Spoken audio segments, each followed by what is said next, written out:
Aladdin, a 1992 American animated Disney film produced by the Walt Disney Feature Animation and released by Walt Disney Pictures.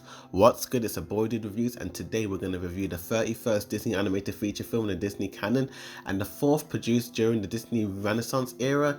It was produced and directed by Ron Clements and John Musker and is based on the Arabic folktale of the same name from the 100,001 Nights. The voice cast features Scott Wagner, Robin Williams, Linda Larkin, Jonathan Freeman, Frank Welker, Gilbert Gottfried, and Douglas Shield. And what is the movie all about? Well, when street rat Aladdin frees a genie from a lamp, he finds his wishes granted. However, he soon finds that the evil Jafar has other plans for the lamp and for Princess Jasmine. But can Aladdin save Jasmine and his love for her after she sees that he isn't quite what he appears to be? Well, go and watch the film out for yourself. And lyricist Howard Ashman first pitched the idea, and the screenplay went through 3 drafts before the Disney studio president Jeffrey Katzenberg, the previous president of the Disney Studios, agreed to its production. The animators based their designs on the work of caricaturist Al Hirschfield, and computers were used for both finishing the artwork and creating some animated elements. The musical score was written by Alan Menken and features 6 songs with lyrics written by both Howard Ashmore and Tim Rice, who Tim Rice took over after Howard Ashman's death. Aladdin was released on November 25, 1992 to critical and commercial success, becoming the highest grossing film of 1992 with an earning of over $504 million in the worldwide box office revenues. Upon its release, the film became the first animated feature to reach the $500 million mark, as well as becoming the highest grossing animated film of all time until it was surpassed by The Lion King. The film garnered 2 Academy Awards as well as other awards for its soundtrack, which had the first and only number from a Disney feature to earn a Grammy Award for Song of the Year for the film's theme song. The film's home release VHS release also set a sales record and grossed about $500 million in the US. And the film did do pretty damn well. And what do I think about this film? Well, let's talk about the good of this film. And the good of this film is definitely the visual look. It is definitely the visual look of it. When you look at this film, it just looks so great. Like, it's very unlike any other Disney film I've ever seen in terms of the visual look, because the character designs have all this kind of like round. They all look very shape-like. They all have these very interesting shapes and very interesting proportions. They're all very circular and round-like. As I said, it was inspired by the artist Al Hirschfield, and I do see why they were inspired by his designs, because I feel like it kind of matches with the Arabic kind of like paintings and all that, you know. Designs for most of the characters were based off Al Hirschfield's designs, and each character was animated alone, with animators consulting each other to make scenes with characters. And I just absolutely love the look of it, and the colors as well just leap up the screen. Each character has an interesting design, interesting colors, and interesting just kind of facial expressions. I love every single thing about this film. I also love the villain of the film, Jafar. He is this evil, nasty guy, this power-hungry Grand Vizier of Agrabah.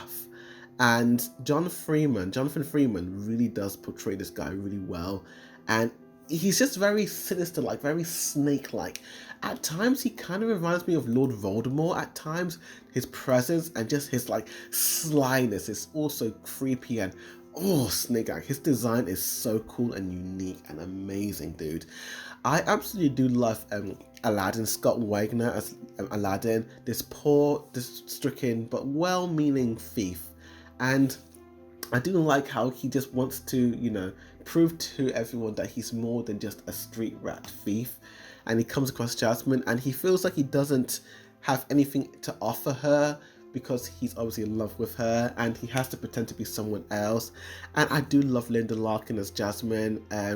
She's obviously bored of royalty, and she wants to kind of want more out of life, just like Aladdin. They both want more out of life. Aladdin wants to be. It's quite interesting seeing how Aladdin fantasizes about life living in the royal palace, while Jasmine fantasizes about life living as a normal person like Aladdin. And they both, I like how those two fantasies kind of intertwine with one another. It was interesting and it does balance their chemistry really well. And I love their chemistry and romance. I feel like it's far better than the live action version, to be honest with you. But Robin Williams is definitely one of the best characters in the entire film. His genie performance, I just absolutely love his comedic timing with this performance. It's so fast, it's so witty, and it's very different. I think at the time, no comedian at the time had this kind of like energy that Robin Williams had. And in animation, it worked so well because the animators were able to do so much to, animate what was happening, and most of the stuff he was doing was actually kind of improvised, and a lot of the producers and the directors were definitely laughing and entertained by it. It was just absolutely great performance, and I just love his performance. It's phenomenal, and the animation really does match his performance. It really does, like really does. The soundtrack is also phenomenal, absolutely phenomenal. Alan Menken, Howard Ashmore, and Tim Rice's soundtrack and the lyrics in it are just so great. You have great songs like One Jump, A Whole New World, which is one of my favorite Disney songs of all time. I love that sequence with them flying on the carpet. It's so magical and romantic. It just made me want to be in the film so much more. And Prince Ali, sung by Robin Williams, he's a good singer, that dude. He is a good singer. Just great songs all out. And the score itself, the soundtrack OST, is also really great as well. I love how it just blends well with how the characters are feeling and the emotion. And it's just so great. It just makes you feel so much better about yourself in a way. And it's just really great. The colors in the film just leap up, and I keep saying that again, but particularly towards the finale, the colors leap off the screen. They look absolutely phenomenal. And I like how they kind of incorporate the CGI with the 2D sequences, particularly with the magic carpet. I think the magic carpet was animated with computer, and no, I think that magic carpet was drawn, but the actual textures were used by computer, because there's no way they could have drawn that, and you can see. But I like how they kind of like incorporated CGI with 2D. That's how it should be done, that's how it really should be done. But Aladdin is definitely a classic. I have this film on VHS. I've watched it countless of times as a kid, and as a kid I kind of liked it, but getting older I really like it a lot more now. It's really great.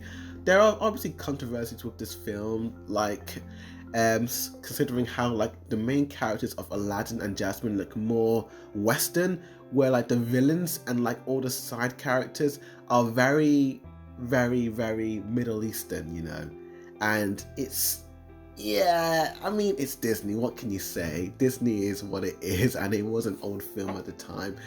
In my main gripe with the film, I have to admit this, but every time the song finishes, I always feel a little bit depressed, because the musical scenes are always the better scenes for me. They're always the ones that kind of keep me awake. And then whenever the song ends, you have this kind of like, this feeling of like, oh, I wanted it to go on for a bit more, and then we have to go on to the main plot.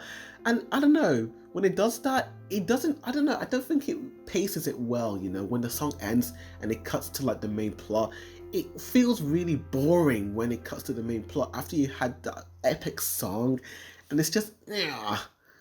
But apart from that, Aladdin is just a great flick, to be honest with you. It's one that I'll definitely watch again and again, and you should definitely buy it on Blu-ray. It's phenomenal. And with that, I'm going to give Aladdin an 8 out of 10. I'm going to give it an A-. Go check this film right out. And it's a bit obvious that you've definitely seen it right now. But thank you for watching this review. Please like and share this video, comment down below and tell me what's your favourite Disney flick. With that said, thank you for watching, and as always, a Boydude review signing out.